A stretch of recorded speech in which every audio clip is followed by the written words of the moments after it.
Obrigado, pastor Jesus. Obrigado, Igreja Batista Central de Anápolis. É sempre uma alegria estar com os irmãos e é um prazer mesmo estar nesta igreja que é a minha igreja mãe. Apesar de estar hoje parte do corpo da Convenção Batista Brasileira, eu nunca escondi a minha origem, a alegria de dizer que nasci e faço parte do corpo da Igreja Batista Central de Anápolis. É uma alegria muito grande, né? E estar aqui com os irmãos também é uma grande alegria. Confesso que eu não estou muito feliz com os últimos noticiários, com os últimos acontecimentos no Brasil, em virtude da nossa campanha contra o abuso sexual infantil. Não sei quem vem acompanhando, mas os números continuam escalando, subindo violentamente, descontroladamente. Eu não acredito nos dados que foram dados referente a 2024, onde apontou cerca de 80 mil crianças abaixo de 13 anos que foram vítimas de abuso sexual.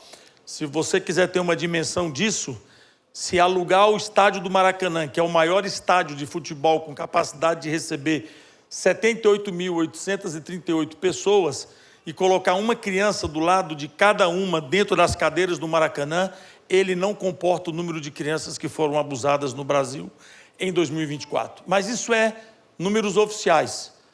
Existe uma pesquisa muito séria do Senado Federal que diz que de cada 10 casos, somente um é notificado. Então, a subnotificação esconde 9 de 10 casos. Imagine se pegarmos esses dados e jogarmos no quadro da subnotificação, onde nós vamos parar. Então, isso nos entristece muito e, como igreja, deve nos entristecer, porque nós não podemos fechar os olhos para esta realidade, para este caos que nós estamos vivendo.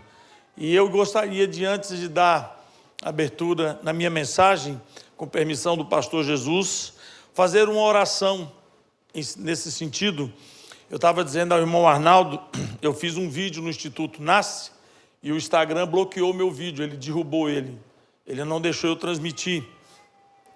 Hoje eu estou penalizado no Instagram, correndo o risco de perder a minha conta. Eu estou impedido de fazer live, impedido de monetizar por 1 ano, porque, pasme, eu fui acusado de sexualizar crianças na minha página, que é uma página de campanha contra o abuso sexual infantil. Eu fui acusado de estar sexualizando crianças na página. Entrei com uma defesa, solicitei que revisassem o caso, a resposta foi essa: nós do Grupo Meta lamentamos o ocorrido, verificamos o seu perfil, percebemos que você tem uma luta bonita e digna contra o abuso sexual, mas não é assim que o robô te identifica. Portanto, você continuará penalizado e tem que reconquistar o algoritmo e o robô para sua página voltar à normalidade. Há uma censura descarada, absurda, em torno dessas campanhas que são criadas. Nós estamos vivendo aí um boom com um youtuber, um influencer que notificou o Brasil daquilo que a gente vem falando o tempo inteiro e, por enquanto, está dando certo, porque ele é uma celebridade, está funcionando. Agora, assim que passar a febre do vídeo dele, há um filósofo que ele diz que uma morte ou uma desgraça acontecida, né, é uma tragédia. Mas 1 milhão de mortes ou 1 milhão de casos é apenas uma estatística. Então, daqui a pouco volta a rotina. O influencer volta para a rotina dele, as coisas voltam à normalidade e as crianças continuam sofrendo silenciosamente. Então, eu quero pedir a você 2 coisas. Primeiro, que a gente faça uma oração, porque esse período que nós estamos aqui dentro da igreja, que são 45 minutos, calcule que a cada 6 minutos, segundo a estatística, uma criança foi abusada no Brasil. Eu gostaria que você fechasse os seus olhos nesse instante e pensasse não só pelos seus filhos, pelos seus sobrinhos, pelos seus netos, mas pensasse por um montão de crianças que estão hoje em lugares inóspitos, sem acesso à internet, sem acesso à televisão, sem acesso a cuidados da saúde pública, sem acesso de monitoramento, sem acesso de cuidados da segurança pública, mas estão totalmente vulneráveis a uma culturalização de abuso sexual infantil. Gostaria que você orasse nesse sentido, pedindo a Deus que levantasse homens e mulheres para avançar em lugares que são hoje, culturalmente falando, liberais para o abuso sexual infantil. Pai, nós estamos na Tua presença nesse momento e oramos ao Senhor para pedir que a misericórdia e a graça do Senhor esteja sobre toda essa nação. Eu e muitos que temos lutado arduamente por um projeto como esse, temos sofrido de maneira horrenda, diabólica, e o Senhor é o Senhor destas crianças, é o Senhor das crianças em geral. E nós, como igreja, te clamamos, ó Deus, que muitos institutos nasçam em outros lugares também, para amparar, para cuidar e para zelar das crianças. Obrigado, Pai, por uma igreja como essa, que se preocupa com missões locais, estaduais, nacionais e mundiais. Abra as portas para que muitas e muitas outras sejam alcançadas no nome santo de Jesus Cristo. E vou lhe dizer uma coisa, cada vez que a gente conversa com uma criança que foi amparada e acolhida, a gente sai fortalecido para continuar o trabalho. Uma só.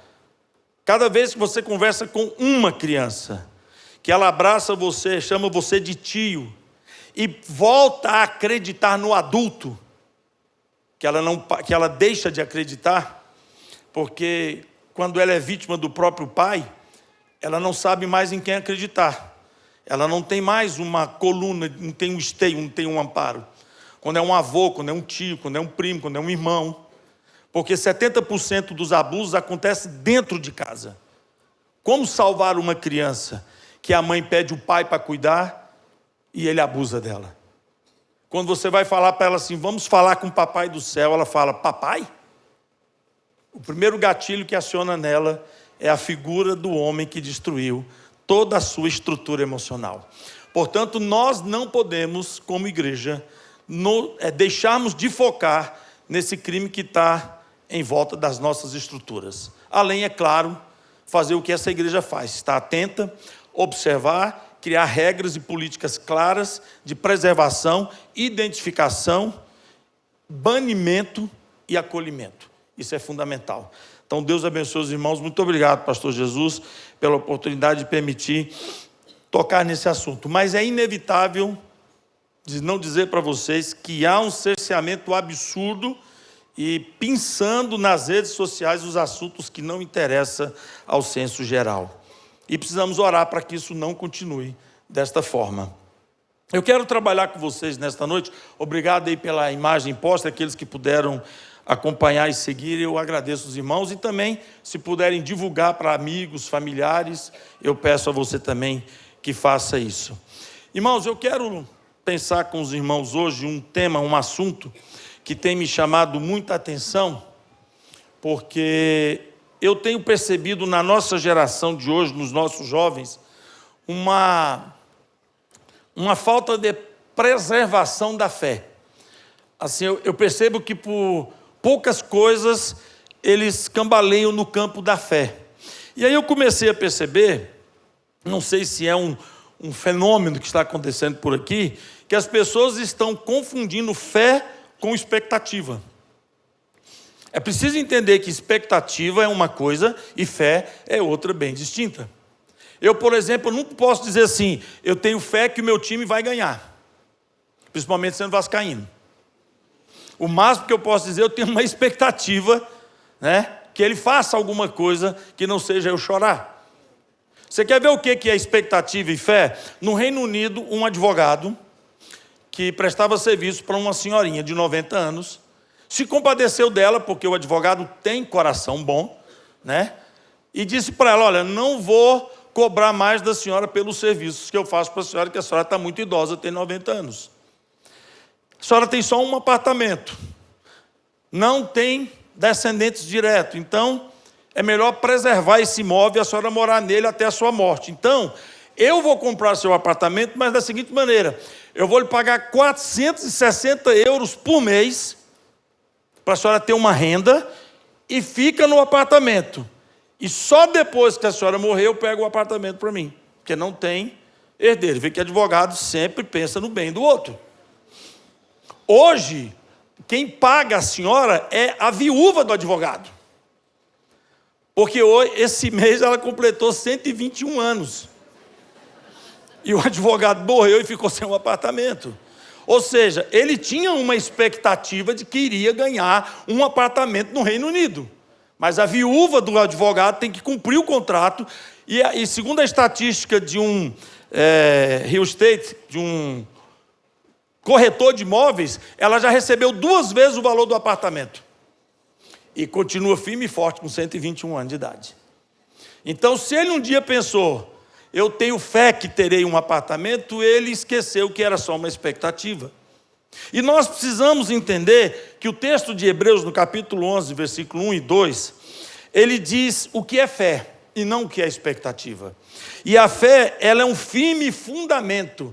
Perceba que o início do texto fala de uma estrutura que não pode se imaginar que seja abalada, que seja movível, que seja mexida. Ela é um firme fundamento. Nós temos inúmeros engenheiros aqui e sabemos que o sucesso de qualquer construção não está na estética, mas nos firmes fundamentos. Se você não faz uma casa com um firme fundamento, você pode gastar milhões de reais, domesticamente falando, que você vai jogar todo o seu dinheiro fora. Não sei se o Arnaldo se lembra, mas há uns 20 anos atrás, um pouco mais, na verdade, 25 anos atrás, eu contratei um homem para fazer uma casa para mim no bairro São Carlos. Lembra disso, Arnaldo? Uma casa de 2 pavimentos. Eu tinha um carinho especial por aquela obra. As janelas dela, eu mesmo extraí a madeira e mandei fazer. Mas eu percebi que tinha um problema. A casa tinha síndrome de samba. Você subia no 2º piso e ela dançava. Não era isso, Arnaldo? Eu falei, o que está acontecendo aqui? A casa está de pé, mas você subia nela, ela começava a rebolar. Falei, Arnaldo, dá uma olhada aqui. Ele olhou para mim e falou assim, ela não está amarrada. Eu pensei, falhei. Bastava uma oração, né? Está amarrado e pronto, resolvi o problema. Final da história, o Arnaldo condenou a minha obra. E eu não quis mais investir naquele projeto, porque não adiantava mais. Não estava firmemente fundada. Dali para frente ia ter problema. Eu fui enganado na origem. E muitos problemas que nós estamos vendo e sendo vivenciado dentro da igreja é porque as pessoas estão sendo enganadas na origem. Porque a fé, ela é um firme fundamento, não a expectativa. E ela é um firme fundamento das coisas que se esperam e a prova das que não se veem. É o oposto do evangelho hoje, que está muito materializado, que está muito palpável. Se eu vejo, eu toco, eu creio. Caso contrário, eu não creio, eu não vejo. E diz o versículo 2 que é justamente pela fé e não pelas expectativas que os antigos alcançaram testemunho. E é por conta dos testemunhos deles que nós chegamos até aqui. Só que hoje nos deparamos com uma igreja cheia de expectativa e não está mais tramitando no campo da fé. Muitas pessoas confundem expectativa com fé. Expectativa é esperar algo com base em nossos desejos e em nossas previsões humanas. Já viu a pessoa dizer assim, eu tenho fé que vou passar no vestibular? Não conte com isso para passar. Fé não passa ninguém em vestibular. O que passa no vestibular é você se dedicar, parar de ir na festa, parar de sair, parar de passear, enfiar a cara nos livros, estudar, e aí você cria uma expectativa superior aos que não estão fazendo semelhante a isso. Esse é o ponto principal. Eu tive uma moça na igreja que ela disse, pastor, não quero mais ser membro da igreja, eu estou deixando a igreja. Eu disse, alguém fez algum mal a você? Não, eu orei, tem tantos meses que eu estou orando, e eu não passei no vestibular. Então, se Deus não me ouve para uma coisa tão simples como essa, Ele vai me ouvir para o quê? Eu não sabia nem o que dizer para ela. porque eu não sabia nem que ela era alfabetizada, porque eu nunca vi ela estudando. Todo o tempo eu via ela só na bagunça, agora ela queria passar no vestibular às custas da fé, porque ela misturou com expectativa. E isso é uma deformação na origem. Não tem um firme fundamento. A fé, ela é a certeza de algo que vai acontecer porque Deus prometeu. Não é porque eu gerei uma expectativa. Vai acontecer porque não depende de evidências visíveis, mas da palavra de Deus. A expectativa, ela é instável. A fé é firme fundamento. A expectativa, ela olha para o que você consegue ver. A fé faz você olhar para o que é invisível. E nós somos de uma geração que não topamos isso. Nós somos da geração do que se vê, do que se pode usar, usufruir, e principalmente da geração do imediatismo. Nunca tivemos uma sociedade tão imediatista como a de agora. Tudo tem que ser já, nesse instante. Eu perguntei para um rapaz que é especialista em mídias, internet, e perguntei para ele assim, quando vocês criam um aplicativo, vocês sabem que tem uma regra. Existe um tempo de abertura. Quando a pessoa clica no aplicativo, qual é o tempo de espera tolerável pelo usuário para ele abrir? 0,4 segundo. O que quer dizer isso? Ele falou que se passar disso, o usuário bane o aplicativo do celular. Se passar de 1 segundo, ele não quer mais o aplicativo. Ele tem que abrir em 0,4 segundo. Você já imaginou uma coisa dessa? A expectativa olha para o visível e a fé olha para o invisível. Em Lucas capítulo 5, se você quiser abrir a sua Bíblia, a Bíblia diz no versículo 5 que Pedro pescou a noite toda e nada ele conseguiu. Jesus vai conversar com ele, inclusive, e vai tratar com ele sobre a pescaria. E ele fala com Jesus no versículo 5, Senhor, eu trabalhei a noite toda e não apanhei nada. Ou seja, aqui nós temos um relato de uma expectativa frustrada. Ninguém sai para a pescaria com a certeza de que não vai pegar nada. Tem pescadores aqui, eu estou certo ou estou errado? Mas todos vão e pescam? Como é o nome disso? Como é que é o teu nome, Arnaldo, que não pega nada? Que não pega nada, Então, no caso de vocês nem têm expectativa frustrada, né? Já é menos mal. Porque o cara que sai para pescar, compra molinete, vara, isca, e tem aquele aparato, e não pega nada, ele fica frustrado. Aliás, diz que pescaria é para o cara se acalmar. O que vai e não pega, ele se irrita e fica nervoso. Não é assim? E se não cuidar, ele contamina e intoxica o resto do grupo. Porque é uma expectativa frustrada. Agora você imagina homens como Pedro, como os companheiros deles, que não eram um Arnaldo e um Jesus, mas eram pescadores profissionais, que sabiam a hora de pescar, o lugar de lançar a rede e o momento de pôr o barco ao mar. E foram cheios de expectativa, nós vamos pegar. E voltaram de uma noite inteira e não pegaram nada. Portanto, a expectativa foi frustrada. Mas aí no versículo 5 e 6, quando Jesus entra no assunto, quando Jesus entra na história, e ele diz, olha, vai lá e lança a rede novamente. Pedro responde, Senhor, eu lancei durante a noite inteira e não peguei nada. Aí vem o mas, e ele diz, porém, sobre a tua palavra, agora note bem a mudança do processo. Porque até aqui Pedro estava pescando pelo seu conhecimento, pela sua expertise, pelo seu know-how e pela sua experiência. Agora ele diz, tudo que eu fiz não deu certo. Agora, por causa da tua palavra, não é mais pelo que eu tenho como conceito, não é mais o que eu tenho por entendimento, eu tornarei a lançar a rede ao mar.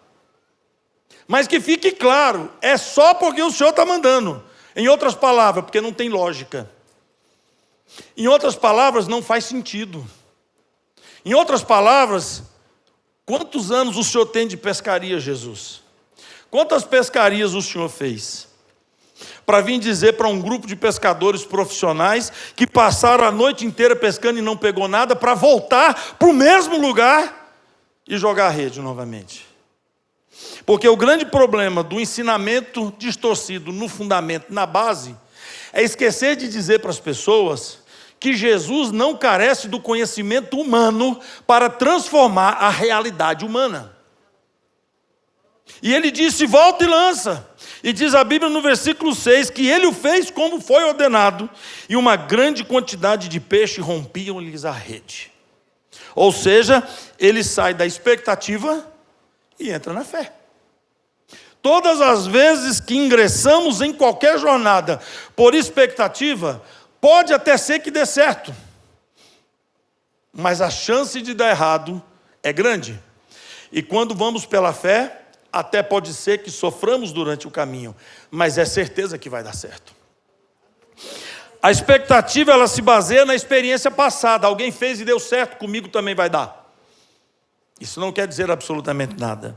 A fé, ela vai se basear na palavra de Deus, e não naquilo que alguém disse para mim que funciona. Não por aquilo que alguém disse que vai dar certo. A fé, ela é como uma âncora, porém lançada ao céu e não à terra, de maneira que não se prende no que vemos, mas naquilo que Deus diz. É isso que muda. Charles Spurgeon, uma vez, ele disse: quando baseamos nossas decisões naquilo que Deus diz, não importa o histórico, porque ele pode virar a situação. E aqui nós estamos falando de um homem que experimentou na prática ter situações completamente mexidas pela fé e não pela expectativa. Expectativa depende de circunstâncias. Fé depende da palavra de Deus. A expectativa, de acordo com a circunstância, ela pode mudar. Eu tenho expectativa que o meu candidato vai ganhar. De repente, um fenômeno acontece no meio do processo eleitoral e a minha expectativa muda. E complicou. A expectativa, ela vai ser sempre rodeada por eventos que eu não tenho controle, que eu não tenho domínio. E a fé vai ser sempre sustentada por aquele que tem o controle, o domínio absoluto de tudo, que é quem deu a palavra e garante a palavra que deu. E aí a igreja que vai tomar a decisão se ela quer ter expectativas ou se ela quer ter fé. Em Romanos capítulo 10, versículo 17 diz: de sorte que a fé vem pelo ouvir. E ouvir o quê? A palavra de Deus. Aqui foi falado hoje de Marta e Maria, no período do louvor. E uma coisa é certa: Marta e Maria esperavam a cura de Lázaro, mas elas tiveram a expectativa frustrada, porque elas criaram na cronologia delas o tempo para o milagre. A palavra de Deus diz que Marta falou a Jesus: se tu estivesses aqui, meu irmão não teria morrido. Portanto, elas tiveram uma expectativa frustrada. Elas criaram um tempo, elas criaram uma linha temporal para que garantisse a sobrevivência do irmão. E essa expectativa, ela é furada, porque nós não temos domínio sobre o tempo. Mas aí, por outro lado, Jesus não conectado à cronologia da expectativa humana, Jesus não associado à fragmentada e pobre expectativa do homem, ele vai até o encontro, ele chega na casa delas, e em João capítulo 11, a partir do verso 41, ele dá a ordem de que tirem a pedra que tampava o túmulo aonde se encontrava o morto. Ele olhou para os céus e disse primeiramente: Pai, graças te dou. Sabe por que ele deu graças? Porque ele sempre era ouvido pelo Pai. Foi isso que ele disse. E eu bem sei que sempre me ouves. Agora, Senhor, eu só estou falando isso para que essa multidão que está ao meu redor creia que eu estou aqui porque o Senhor me enviou. E tendo dito isso, clamou com grande voz e disse: Lázaro, sai para fora. Ele não estava cumprindo, ele não estava satisfazendo a expectativa de Marta e Maria, porque isso o tempo já passou. Porque elas não contavam com Jesus para ressuscitar, mas para curar e não deixar a causa morte acontecer. E isso foi frustrante, porque apesar de serem amigos, ele não apareceu na hora da doença. E o grande problema é quando nós achamos, porque é achismo mesmo, de que ele vai chegar na hora que nós desejamos, porque julgamos que é a hora correta. Quando nós, como igreja, passamos a sonhar, hipoteticamente, atrevidamente, que já temos uma relação com Deus tão apurada, que eu é que vou dizer para ele a hora que ele tem que agir, porque se não for, vai dar zebra. E quando Jesus disse: mas se creres verás a glória de Deus, sim, eu sei, chegará o tempo que veremos. Ele disse: não, vocês vão ver agora. Não, mas ele está morto, está enterrado. Mas a fé, ela rompe os princípios da expectativa. A expectativa se abala quando as circunstâncias mudam. A fé permanece porque se apoia no caráter e na promessa de Deus. Essa é a diferença. Um grande escritor chamado Wilson Tozer, ele escreveu no livro A Raiz do Justo, e ele disse: quando as coisas não saírem como você planejou, pergunte: o que é que Deus disse sobre isso? Porque ele não vai te explicar por que isso aconteceu, mas o que é que ele está dizendo para você. Pode acreditar, todas as vezes que frustramos nossas supostas fé, ação de fé, na verdade não estávamos na fé, estávamos na expectativa. Ninguém que caminha por fé fica frustrado. Ninguém que baseia seus projetos na fé frustra. Ninguém que tem fé frustra. A frustração é porque acreditamos que expectativa tem poder semelhante à fé. Isso vai dar BO. Expectativa é instável, fé é inabalável. Paulo fala em 2 Coríntios capítulo 5, versículo 7, porque andamos por fé e não por vista. Pelo menos tecnicamente a gente sabe que é assim. Na prática eu não sei como funciona em termos gerais. Porque eu digo por mim mesmo que sou fraco, miserável, pecador e desgraçado. Muitas vezes eu penso que estou por fé e me deparo com a expectativa e a frustração. Por quê? Porque não estou andando por fé, mas por vista. Quantas vezes nos deparamos com realidades que a gente não gostaria de se deparar com elas e a gente diz assim: eu não devia passar por isso. Não está correto que eu passe por determinadas situações. É porque estamos cheios de expectativa. Porque quando estamos nutridos pela fé, esses questionamentos nunca aparecem.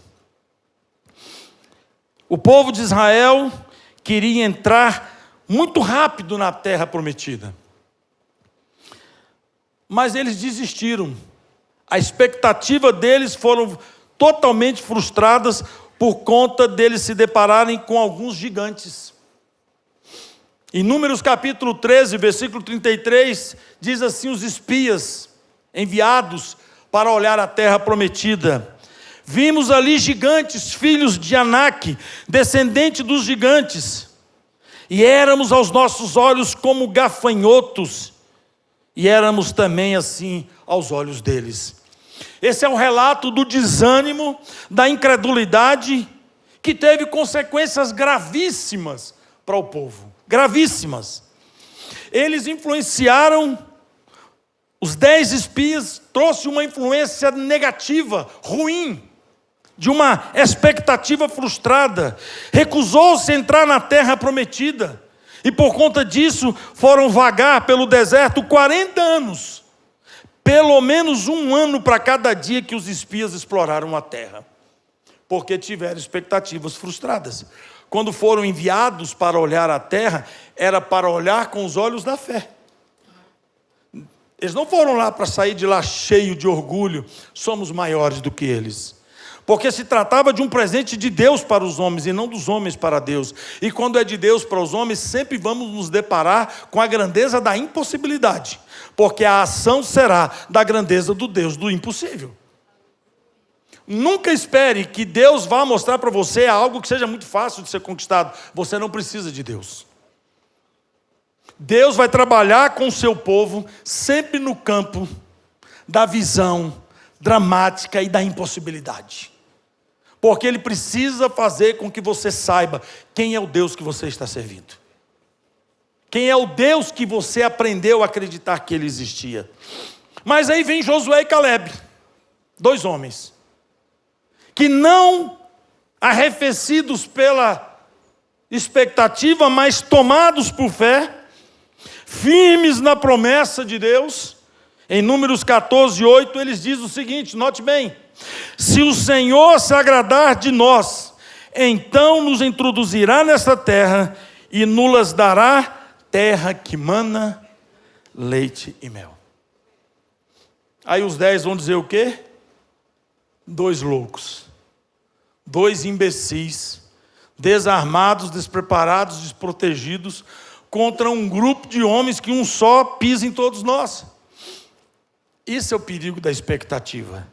A expectativa, ela vai me fazer pensar baseado nas minhas possibilidades, baseado nas minhas condições e baseado nas possibilidades de com quem eu convivi durante anos. Eu sou fruto de alguém que conviveu comigo. Eu sou fruto de alguém com quem eu passei anos dentro de 4 paredes. E eu nunca vi essas pessoas rompendo o impossível. Eu nunca vi essas pessoas agindo com ações sobrenaturais.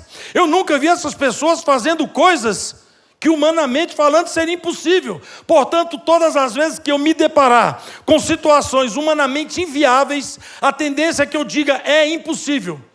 Porque eu não fui criado e educado na técnica e na prática. Pode ter sido na teoria. Mas quando nós passamos a nos relacionar com Deus, e não com a cultura familiar, não com a cultura social, e nem com o hábito humano, vamos começar a encontrar situações de alto conflito.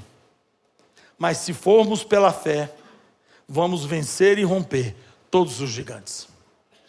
Isso é o que a Bíblia nos ensina. A expectativa, ela muda conforme as emoções. Eu estou alegre, estou cheio de expectativa que vai dar certo. Aí eu amanheço, olho o extrato do banco, está uma conta mais roxa do que vermelha. Meu emocional vai a zero e minha expectativa murcha. Nem café eu quero tomar. O cara está com a conta azul, ele quer pão com ovo e bacon. Está no vermelho, ele não quer nem café amargo. As expectativas mudam de acordo com as emoções. Agora, sabe de uma coisa? Tem pessoa que diz assim: eu não sei por que eu estou andando no deserto. É porque ninguém vai aprender a ter fé em verdes planícies. Nós vamos aprender a distinção de fé e de expectativa quando estivermos andando no deserto. Porque é lá que o bicho pega. É lá que a coisa rocha.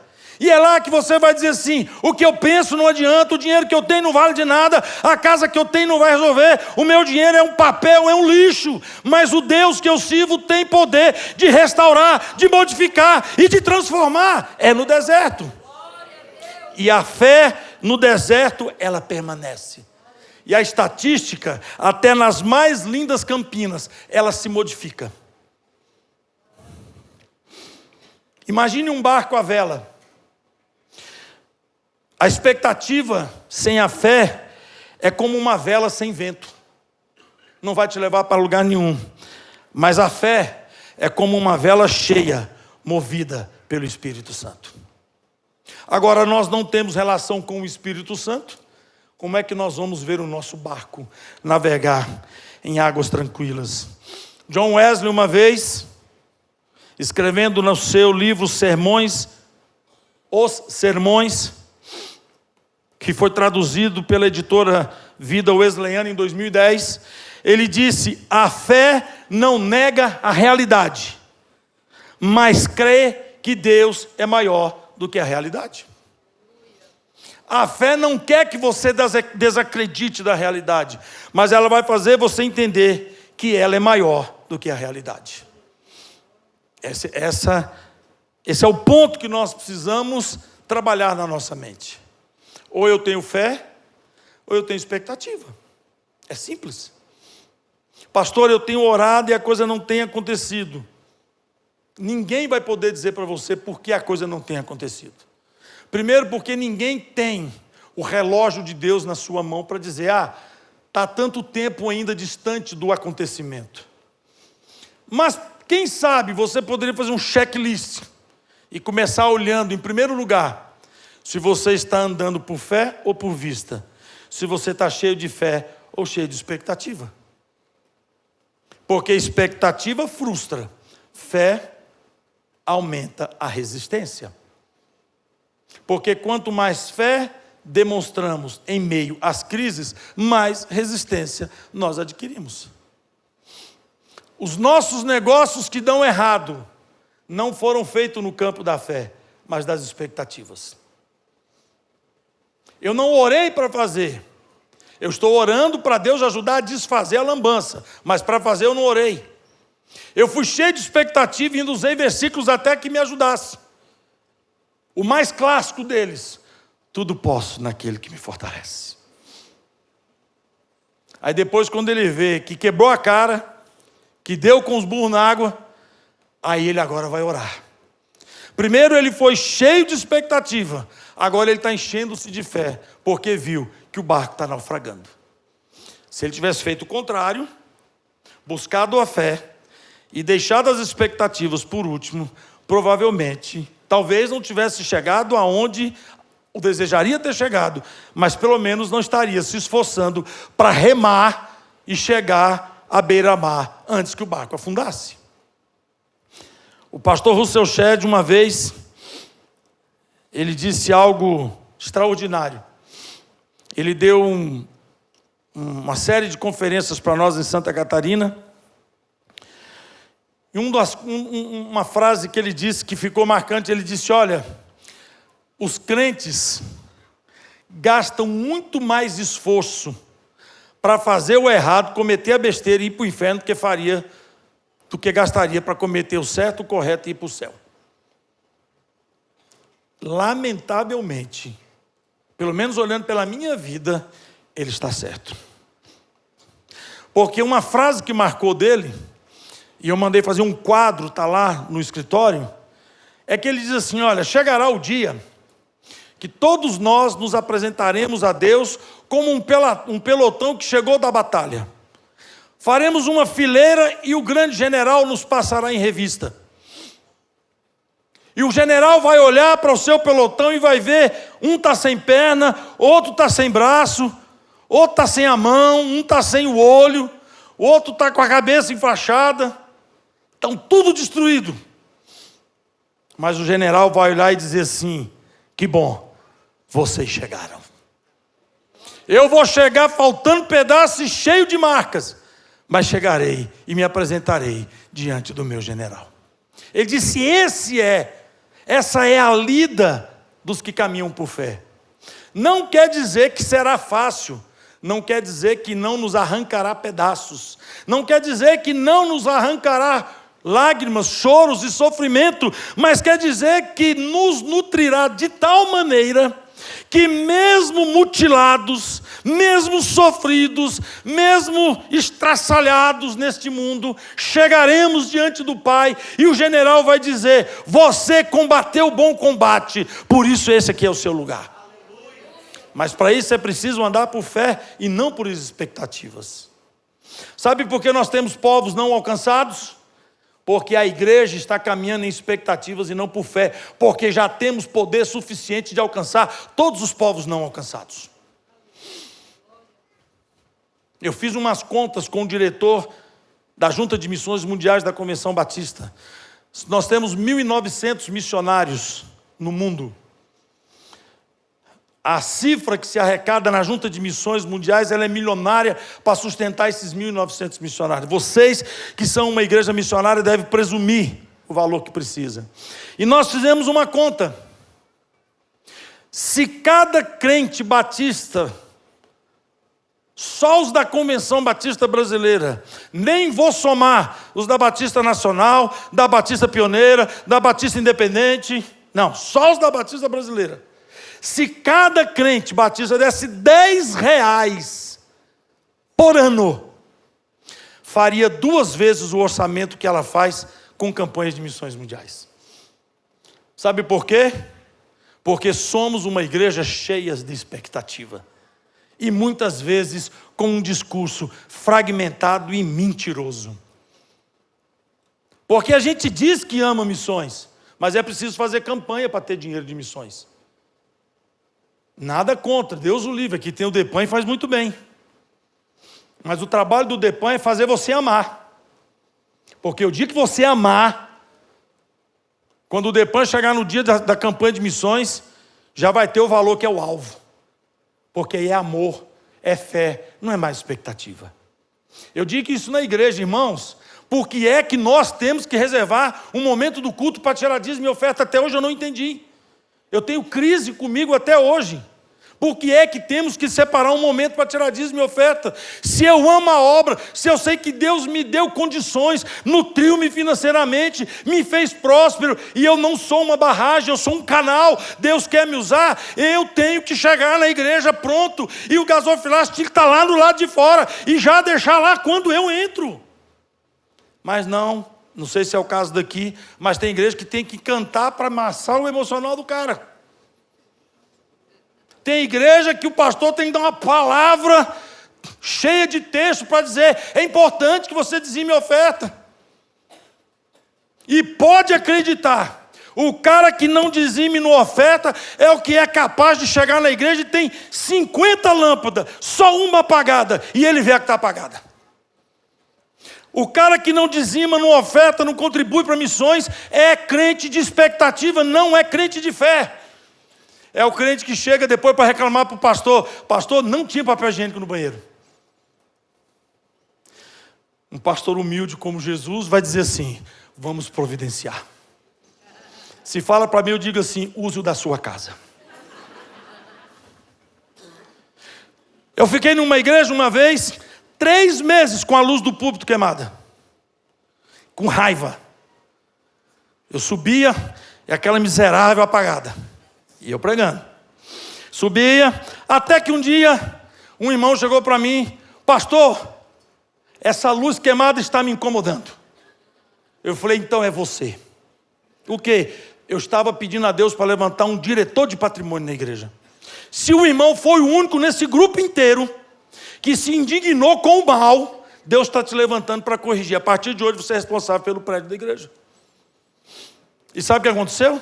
Ele ficou cuidando dessa função 5 anos. Vê? Está aí, pastor. Quando alguém for reclamar, apresenta a lista de funções da igreja para o cara. Ninguém vai reclamar mais. Até porque, na verdade, irmãos, quem reclama de qualquer coisa na igreja é porque ainda não entendeu o que está na igreja. Ele ainda pensa que está num clube. E que quando ele coopera, ele tem direitos a serem exercidos dentro da igreja. Esse povo de amarelinho ali, tudo deve ser garçom, porteiro, né? Porque ele esquece que a igreja é de todos, e é papel de todos fazer que ela cresça. Eu não posso chegar na igreja para esperar ser servido. Eu preciso chegar na igreja e escolher achar um espaço para eu servir. Porque eu preciso que o meu Senhor veja meu interesse, meu amor e minha fé pela obra. Era isso que o senhor queria que eu falasse, Jesus? Que o senhor me deu outro papel? Está dentro do que o senhor... Então, fechou. Expectativa sozinha gera frustração, mas a fé gera perseverança. Expectativa faz você olhar para o tempo humano. O tempo está passando, o relógio está girando e a coisa não acontece. Mas pela fé, você olha pelo tempo de Deus. Deus é quem sabe a hora e o momento para todas as coisas. Pastor, isso é fácil falar. Falei: claro, eu sei que é. Não é fácil viver isso. Mas eu só estou lhe dizendo porque eu lhe garanto, em nome de Jesus, que eu tive que experimentar isso na própria pele. E aprender em Deus que o tempo é dele e não meu. E você pode fazer o que você quiser. Se for fora do tempo, você só está jogando tempo fora. Porque Deus não vai se comover com o seu suor e nem com o tempo que você está desperdiçando. Aliás, Ele não tem nem sequer tempo para perder, porque Ele é o tempo. Mas Ele é paciente para aguardar você chegar no tempo certo. E que bom quando a igreja entende que o tempo é de Deus. Que bom quando os pais entendem que o tempo é dele. Que bom quando os pais entendem que o tempo dos filhos não está na mão deles. Pais que querem fazer os filhos ao seu molde, só cria crise, conflito e distúrbio dentro de casa. Os casais precisam entender que o tempo é de Deus. A minha vida profissional precisa entender o tempo é de Deus. A minha vontade precisa entender o tempo é de Deus. Porque Romanos diz no capítulo 5, versículo 5, a esperança, ela não nos envergonha. Porque o amor de Deus foi derramado em todos os nossos corações. O desafio que eu deixo para você e para mim, para todos nós, é tomarmos a decisão de transformar nossas expectativas em fé. Alinhar os nossos desejos com as promessas de Deus. A única maneira plausível de tudo dar certo é optar pelo caminho que procede de Deus. Nunca espere que Deus submeta-se a uma adequação para satisfazer suas expectativas.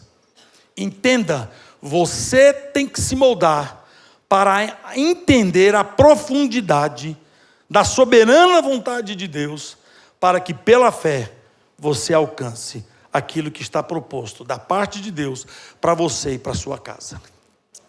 Nunca será o contrário, ainda que estejam ensinando que é possível exigir, é possível gritar, é possível dar ordens para Deus. Eu fui visitar um lugar que cuida de animais que são recuperados. Não sei como é que é o nome, eu esqueci agora. Um lugar muito grande do estado, e eles recebem aves de vários lugares, e ali elas são levadas para serem tratadas. É um lugar de amparo a animais recolhidos. Não. É um sítio muito grande lá, e eles têm quilômetros de grades e telas cheias de arara, tucano, tem de tudo. Aí eu disse assim para eles, escuta aqui,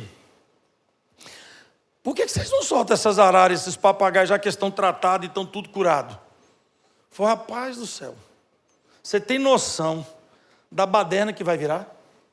Foi por quê? Eles aprenderam a falar, cada um numa casa. Imagine isso solto na mata. Um ensinando para o outro na mata que não sabe falar. A arara conta uma piada, o papagaio canta uma música de um time. Você imagina você andar numa floresta e tá papagaio falando de tudo quanto é lado. A arara de tudo quanto é lado.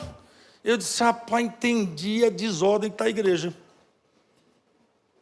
Está aí. Pastor, precisamos trancar esses crentes na igreja e começar a dar uma lavada, uma limpeza com a palavra, porque é muita bobagem que está falando aí fora, e a gente vai andando no meio dessa bobageira chamada de igreja, e nós estamos ficando envergonhados, porque diz que o evangelho está crescendo no Brasil, aonde? Que a corrupção nunca foi tão grande, a prostituição cada vez maior, os crimes hediondos cada vez maior, abusos infantis cada vez maior. Cadê o evangelho que está crescendo no Brasil, que não faz diferença, não muda as tragédias, não transforma o caos? O que está crescendo são igrejas, mas o que precisa crescer é um povo destemido e remido e lavado no sangue do Cordeiro. Não é um monte de arara e papagaio aprisionado e solto para falar bobagem aí fora. Que o mundo olha para a igreja e diz, isso é lugar de louco. Porque um diz que pode comer arroz, o outro diz que comer arroz é pecado. Esses dias eu assisti um culto, eu precisei de assistir porque eu uso barba. E o pastor ia trazer a revelação bíblica que usar barba é pecado. Falei, mas não é possível, depois que eu custei criar barba, rapaz, mas que desgraça. Nada que a gente tenta dar certo, rapaz. Já não tem cabelo, agora vou arrancar a barba. Mas vou ouvir esse miserável falar. Aí o cara vai lá, pega um texto do Velho Testamento, que manda passar a navalha na cabeça e na barba. Viu, irmãos? É pecado, tem que tirar a barba. Falei, ué, e da cabeça? Não, da cabeça pode, é só na barba. Entendeu? Como é que o cara vai acreditar que isso é evangelho? Ele ouve a Bíblia dizer que é para passar a navalha na cabeça e na barba, mas só é para arrancar a barba. E agora diz para o mundo que a barba que cresce na cara do cara é maldição. É isso que o mundo precisa de ouvir? É isso que a igreja precisa pregar? Não, é Jesus, o Salvador do mundo. Foi isso que os anjos disseram para os pastores no campo. Eis que vos trago grandes novas. Eis que surge entre vós, não é o barbeiro, não é o tintureiro, não, é o Salvador do mundo. Mas para isso a igreja precisa falar uma língua só. E não ser como uma revoada de papagaios e araras criadas em casas diferentes. Ela precisa dar ouvido à palavra de Deus, deixar as expectativas e andar por fé. Aí eu acredito num evangelho que vai fazer transformações e vai trazer mudanças. Nós precisamos confessar que desejamos viver pela fé e abandonar as nossas expectativas. Orar pedindo que o Espírito Santo de Deus alimente a nossa fé diariamente pelo poder da sua palavra. Aí eu acredito, nós vamos ver mudanças. Inclusive naquilo que o Estado está incapacitado de fazer. Eu não espero nadinha do Estado para mudar a história de crianças que estão sendo abusadas. Eu acredito mais na força da igreja do que na força do Estado. Se leis fossem capazes de reprimir isso, não teríamos um aumento estratosférico na estatística. Mas quando nós pregamos e convertemos famílias que estão culturalmente submersas na cultura da perversidade, muda a estatística. Quando você leva o evangelho para uma casa destruída, você muda a estatística. Para terminar, eu participei de um debate em uma universidade, e lá estava um amigo meu, um desembargador do Estado, e ele disse o seguinte: o grande problema que nós temos no Brasil na questão das drogas é porque não conseguimos tirar a pessoa das drogas de forma definitiva. E eu concordei com ele. Mas daqui a pouco ele disse assim: não existe ex-viciados. Não existe. Aí eu pensei, aí eu não concordo. Eu não concordo porque eu conheço cristãos, homens, mulheres, inclusive alguns pastores, que foram viciados, usuários de drogas, e foram libertos. Mas o processo é que o meu amigo desembargador não conhece. E eu vou dizer para ele. E eu perguntei, doutor fulano, posso dar uma palavra? Claro. Deixa eu explicar para o senhor com todo respeito, concordando em parte com o que o senhor disse. É impossível tirar o elemento das drogas. Mas há um processo cuja causa e efeito é diferente. O senhor não conhece porque não lida com esse assunto. Mas eu conheço uma organização que ela lida com amparo a vidas há muitos séculos. E ela, nesse caso, ela não tira o elemento da droga. Ela tira a droga de dentro dele com algo que ele joga dentro da pessoa. Ele disse, e que remédio é esse? Que organização é essa? Eu disse, a organização chama igreja, o remédio chama Jesus. Porque quando a gente joga esse Jesus para dentro da pessoa, não tem droga que resiste, o cara se transforma, ele vira outra pessoa. E eu disse para ele, só quer que eu lhe apresente alguns colegas que eu tenho, inclusive um aqui é muito conhecido de vocês, que é o missionário Edson, que um dia foi pedir visto para ir aos Estados Unidos, e quem já pediu sabe como é que preenche a ficha, né? Já teve envolvimento com tráfico, já usou droga, já usou arma, já fez parte de quadrilha, todo mundo põe o quê?